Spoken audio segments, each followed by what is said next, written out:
तो स्वागत है आपका विनर्स अकेडमी प्रयागराज में। मैं समीर शुक्ला और आज हम लोग ट्रांसलेट इनटू इंग्लिश का एक और प्रैक्टिस सेट आपके सामने रखेंगे, जिसमें मैंने आपको ऑलरेडी बताया है कि क्या टिप्स और ट्रिक्स आजमाना है और उसे हमें सॉल्व करना है। तो इसमें वो सारी चीजें मैं यहाँ पर यूज करूंगा जो लास्ट प्रीवियस वीडियो में मैंने बताई है कि कैसे सब्जेक्ट वर्ब ऑब्जेक्ट ढूंढना है, कैसे उसमें हमें सेंटेंस का यूज करना है, किस तरह से टेंस का यूज करना है, किस तरह से कंजंक्शंस का यूज करना है। तो चलिए शुरुआत करते हैं। कल मैंने इसी से रिलेटेड एक वीडियो दिया था। I hope and I wish कि आपको समझ में आया होगा और आप इस वीडियो को भी शेयर करें। तो चलिए शुरुआत करते हैं यहाँ पर कि हम परिवर्तन के दौर में रह रहे हैं। अब देखिए, जब भी सेंटेंस हमारे सामने ऐसा आता है तो कुछ वर्ड प्रॉब्लम होती है, यानी वोकैबुलरी की प्रॉब्लम होती है। तो वो प्रॉब्लम ना हो इसलिए हमें वोकैबुलरी सेक्शन यानी हमारा जो वर्ड पावर है उसे हमें थोड़ा सा और अच्छा करना होगा। किंतु ऐसी चीजें हैं, मतलब ऐसे ऐसे वर्ड है इसमें जो हम जानते हैं, लेकिन सुना भी है, लेकिन इसकी एग्जैक्ट मीनिंग नहीं जानते हैं। ठीक है, तो चलिए शुरुआत करते हैं। कहां से शुरुआत करेंगे? देखिएगा कि वी आर रह रहे हैं, यानी सेंटेंस हमारा किसमें है? कॉन्टिन्यूअस में है। वी आर लिविंग, कहां पर रह रहे भाई? तो परिवर्तन के दौर में रह रहे हैं। तो we are living in changing, परिवर्तन यानी चेंजिंग, और दौर का मतलब होता है एरा। एरा मीन्स युग होता है या दौर कह सकते हैं। फुल स्टॉप किया हमने।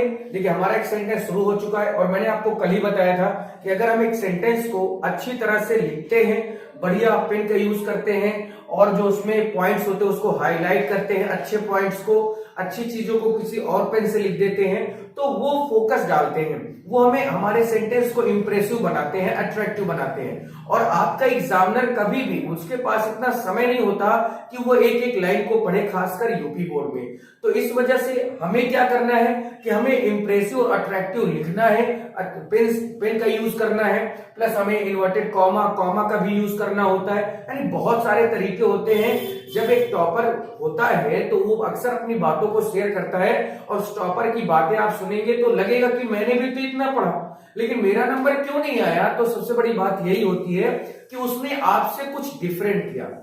डिफरेंट क्या होता है? वो ऐसा ही होता है कि वो कॉमा, इन्वर्टेड कॉमा का यूज करेगा, जो हाईलाइटेड पॉइंट्स होंगे उसे किसी और पेन से लिखेगा, और जो फुल स्टॉप होता है, कॉमा होता है, इन सबका ध्यान रखता है। और जब एक एग्जामिनर आपकी कॉपी को पढ़ता है तो उसे समझ में आ जाता है एक दो लाइन में कि हाँ, इसने आगे भी क्या लिखा होगा, और वो सीधे से चेक करके आपको 5 में से 5 नंबर दे देता है।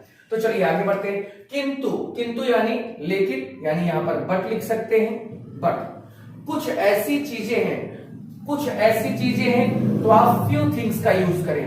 ठीक है, लिटिल थिंग्स नहीं, few things, but few things देखना है आपको।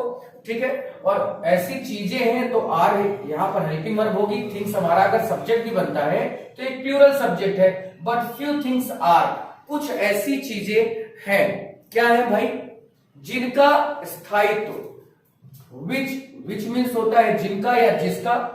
स्थायित्व क्या होता है? स्टेबिलिटी मीन्स होता है स्थायित्व। ठीक है, कॉमा करिए, वहां पर भी कॉमा लगा है।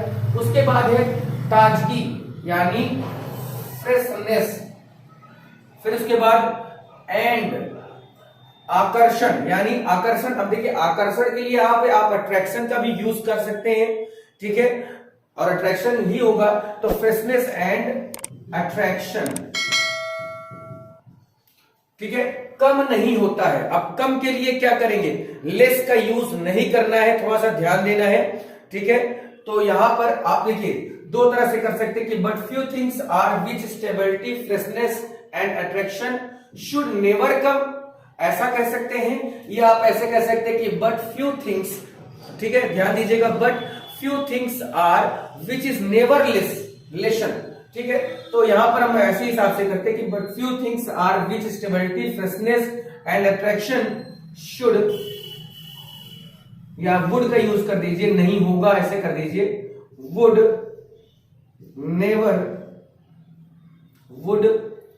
नेवर लेस, ये कर सकते हैं आप। यानी एक सेंटेंस अगर आपका अच्छा बनाना चाहते हैं तो हमें इस तरह के वर्ड यूज करने होते हैं। आप चाहते तो नेवर लेस बीच में भी यूज कर सकते थे, और कैसे यूज करते कि but few things are which, ठीक है, but few things are which nevertheless never भी कर सकते हैं, लेस यहां पर यानी विच आर नेवर लेस कर सकते थे, या आप इसको पूरा लिखते कि but few things are which stability freshness and attraction would never less. बातें उसी तरह से है, कोई बहुत बड़ा काम नहीं करना है इसमें, ना तो हमें बहुत ज्यादा परेशान होना है। हमें कुछ ऐसा सेंटेंस बनाना होता है जिसका एग्जैक्ट जो भाव है, जो सेंस है, जो सेंटेंस कहना चाहता है, उसी को हमें इंग्लिश में लिखना होता है। लेकिन हम क्या करते हैं, हम लोग सीधे सीधे एक ही माइंडसेट के साथ जाते हैं कि सब्जेक्ट पहले लिखेंगे, वर्ब पहले लिखेंगे, उसके बाद ऑब्जेक्ट लिखकर हमारा सेंटेंस पूरा हो जाता है। ये मेंटेलिटी को दूर करना होगा, तभी आपको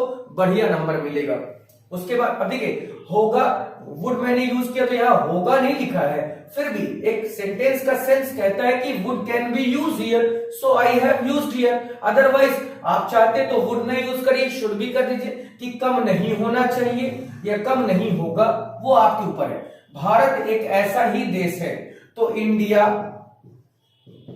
एक ऐसा ही देश है, इसकी क्या स्पेलिंग लिखोगे भाई, ठीक है। इंडिया इज सच, ऐसा के लिए सच ए कंट्री, यानी भारत एक ऐसा ही देश है, ठीक है। यहां तक हो गया।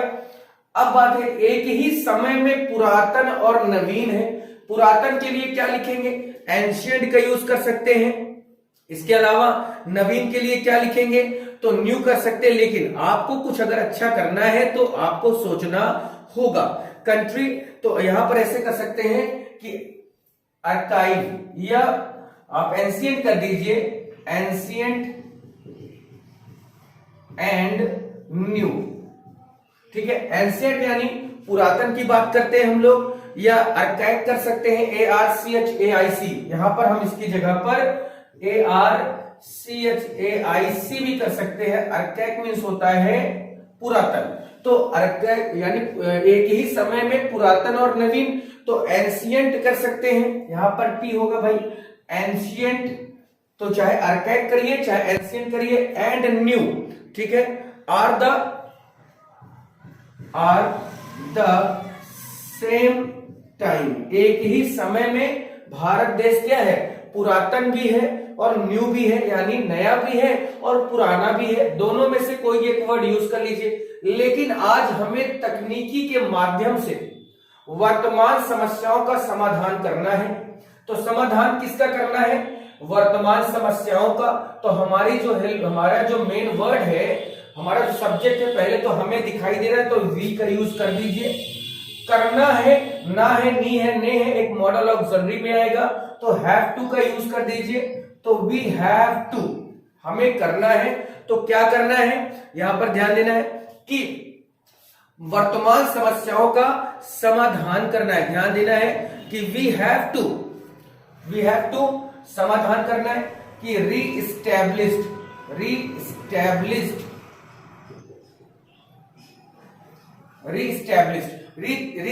का मतलब क्या होता है, समस्याओं का समाधान करना।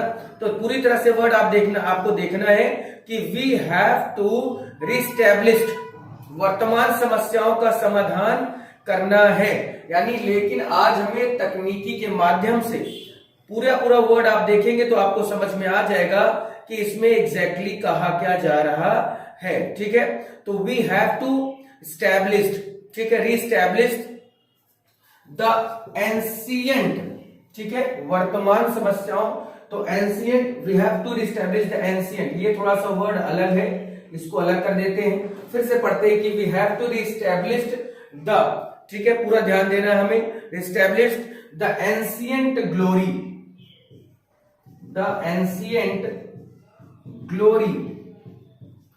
ग्लोरी मीन्स क्या होता है, यानी जो हमारे जो गर्व है, गर्व का मतलब क्या होता है, हमें अपने भारत देश पर पूरी तरह से क्या है भाई, गर्व है ना। तो re-establish the glory of India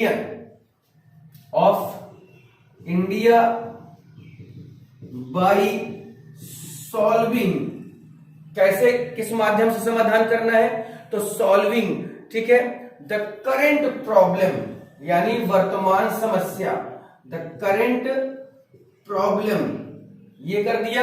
अब कैसे समस्या समाधान होगी भाई, करेंट प्रॉब्लम, तो थ्रू, THROUGH, थ्रू, ठीक है, थ्रू टेक्निकल डिवाइसेस। पूरा आप पढ़ते हैं फिर से एक बार कि आज हमें तकनीकी के माध्यम से वर्तमान समस्याओं का समाधान करना है। अब देखिए यहां पर glory of ancient glory of India क्या है, यानी जो हमारी प्राचीन जो हमारी सभ्यताएं थी उन पर हमें गर्व है। तो यहां पर अगर आप इस वर्ड का यूज नहीं भी करते तब भी कोई दिक्कत नहीं कि वी हैव टू रीस्टैब्लिश, ठीक है, we have to reestablish current problem या we have to reestablish the ancient glory of India by solving the current problem through technical devices. हमें पुनः विश्व में भारतीय ज्ञान की श्रेष्ठता सिद्ध करनी है। तो फिर वही चीज आ गई कि सिद्ध करनी है, ना है नहीं है आया है, तो वी हैव टू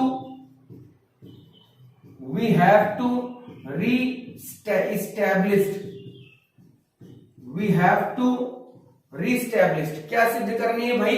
भारतीय ज्ञान की श्रेष्ठता। तो द सुपरमेसी, श्रेष्ठता का मतलब क्या होता है? सुपरमेसी। तो द सुपरमेसी, ठीक है, of Indian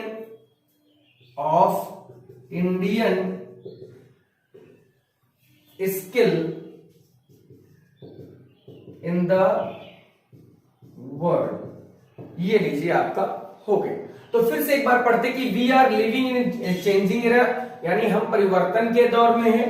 but few things are, लेकिन कुछ चीजें हैं, which stability freshness and attraction would never less, जो उनकी ताजगी, उनकी स्थायित्व और उनका आकर्षण कम नहीं होगा।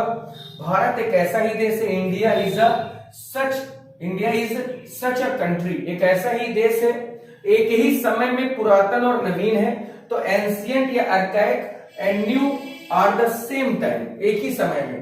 लेकिन आज हमें बट वी हैव टू, तकनीकी के माध्यम से, ठीक है। तो यहां पर solving the current problem through technical devices. अब एंशिएंट ग्लोरी ये वर्ड जो अलग से यूज किया गया है, इसे आपको समझना होगा कि ये क्यों यूज किया गया है। हमें पुनः विश्व में भारतीय ज्ञान की श्रेष्ठता सिद्ध करनी है, तो we have to reestablish the supremacy of Indian skill in the world. तो ये था आपका आज भी 4, 5 या 6, 7 लाइन का एक पूरा सेंटेंस, ये 8 लाइन का एक सेंटेंस आपके पेपर में बन जाता है। तो I hope and I wish कि आपको समझ में आया होगा। आप भी इसको अपने से सॉल्व करें, मैं आपके सामने लेके आ ही रहा हूं, लेकिन आप इसका एक स्क्रीनशॉट लें, सिर्फ किसका? हिंदी लिखें, उसके बाद अपने से सॉल्व करने की कोशिश करें, जिससे अपने आप को आप चेक कर पाए कि जो आपने किया क्या वो सही है, या जो मैंने किया क्या उससे मिल रहा है। यानी आपका 1 नंबर, आधा नंबर कट जाए कोई फर्क नहीं पड़ता, लेकिन 5 में से 2 आ रहे, 3 कट रहा है, तब ये फर्क पड़ेगा। तो आप इसके लिए परेशान ना हो कि ये नंबर कटे, ठीक है। आपको नंबर पूरा लेना है तो हमें प्रैक्टिस करनी ही करनी है। फिर आज के लिए इतना ही रखते हैं। Thank you.